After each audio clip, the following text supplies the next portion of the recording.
Salut! Ton docteur dit que tu dois te faire opérer pour que tu ailles mieux. Il a choisi de t'opérer au centre de chirurgie ambulatoire MV Santé. Tu sais, là-bas ils ont l'habitude des opérations, car ils en font plein tous les jours.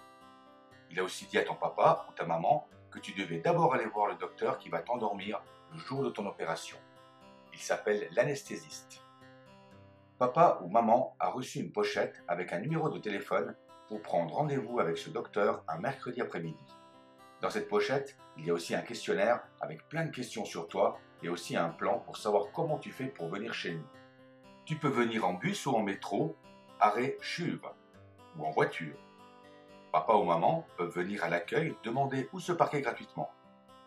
On se trouve à l'avenue de Beaumont 24C. C'est à côté de l'hôpital orthopédique. Le jour où tu vas voir l'anesthésiste, il va te regarder et te poser des questions. Il va aussi t'expliquer comment il va t'endormir et te montrer une vraie salle d'opération. Comme ça, tu sauras à quoi ça ressemble. C'est plein de machines et il y en a même qui font bip bip pour surveiller ton cœur. Il va même donner à tes parents un patch magique à mettre le jour de l'opération pour pas que tu aies mal s'il te pique. Il va te donner des feuilles pour expliquer ce que tu dois faire avant ton opération. Ce jour-là, maman ou papa pourra déjà remplir des papiers pour ton opération avec la gentille dame de l'accueil. Comme ça, le jour où tu te fais opérer, on ne vous embêtera pas avec ça. Le docteur qui va t'opérer a envoyé une lettre à papa ou maman pour leur dire quel jour tu devais venir te faire opérer. Mais pour savoir à quelle heure tu devras venir chez nous, papa ou maman vont nous téléphoner un jour avant ton opération. Comme ça, on leur redira ce que tu dois faire. Comme par exemple, prendre une douche, te couper les ongles ou attacher tes cheveux.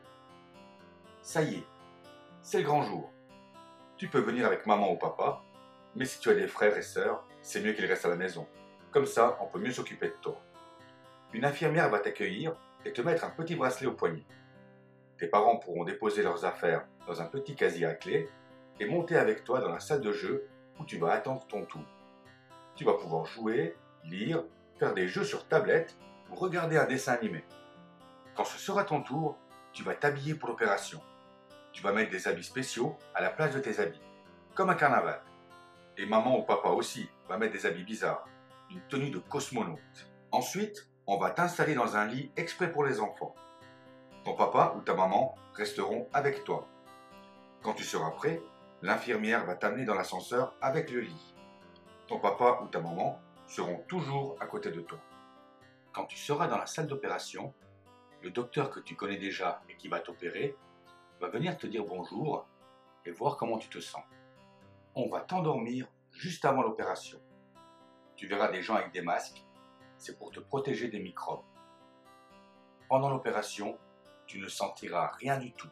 Ça, c'est promis. Quand tu te réveilleras, tu verras que maman ou papa sont à côté de toi. L'anesthésiste t'aura donné des médicaments contre les douleurs. Mais si tu as quand même un peu mal, ou que quelque chose ne va pas, tu pourras le dire à l'infirmière qui est juste à côté de toi. Tu auras peut-être des tuyaux ou des pansements. C'est normal, il ne faut pas avoir peur. L'infirmière va t'expliquer ce que c'est et à quoi ça sert. Quand tu seras bien réveillé, tu pourras retourner à l'étage où l'infirmière te donnera quelque chose à boire, puis à manger. Tu pourras encore faire du dessin ou autre chose en attendant qu'on te laisse partir. Le docteur qui t'a opéré dira à maman ou papa quand tu pourras rentrer chez toi. Et comme tu auras été bien courageux, tu recevras un diplôme de courage et une petite surprise. Juste avant de partir, le docteur aura donné à tes parents une ordonnance pour d'autres médicaments contre les douleurs. Et ton prochain rendez-vous. S'il est au CHUV, la secrétaire de liaison du CHUV vous le donnera directement sur place. Voilà, quand tu seras chez toi, tu pourras raconter à tous tes copains et toutes tes copines qu'une opération, c'est pas si terrible. Allez, courage et à bientôt.